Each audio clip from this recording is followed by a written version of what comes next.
ലഹരിക്കെതിരെ കർശന നടപടികളുമായി കുവൈറ്റിൽ പുതിയ മയക്കുമരുന്ന് വിരുദ്ധ നിയമം പ്രാബല്യത്തിൽ വന്നു. മയക്കുമരുന്ന് കേസുകളിലെ ശിക്ഷകൾ കൂടുതൽ കടുപ്പിക്കുന്നതാണ് പുതിയ നിയമം. ഗുരുതരമായ കേസുകളിൽ വധശിക്ഷ, ദീർഘകാല തടവ്, കനത്ത പിഴ എന്നിവ ഉൾപ്പെടെയുള്ള ശിക്ഷാ നടപടികൾ നിയമത്തിൽ ഉൾപ്പെടുത്തിയിട്ടുണ്ട്.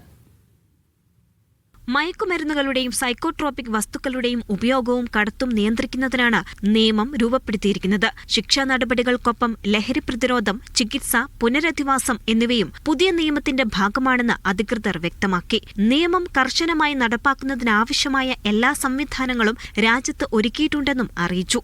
ലഹരിയിൽ നിന്ന് സമൂഹത്തെ സംരക്ഷിക്കുക എന്നത് സർക്കാരിനൊപ്പം പൊതുജനങ്ങളുടെ കൂട്ടായ ഉത്തരവാദിത്തമാണെന്ന് അധികൃതർ ചൂണ്ടിക്കാട്ടി. ഇതിന്റെ ഭാഗമായി വിവിധ തലങ്ങളിൽ ബോധവത്കരണ ക്യാമ്പയിനുകളും ആരംഭിച്ചിട്ടുണ്ട്.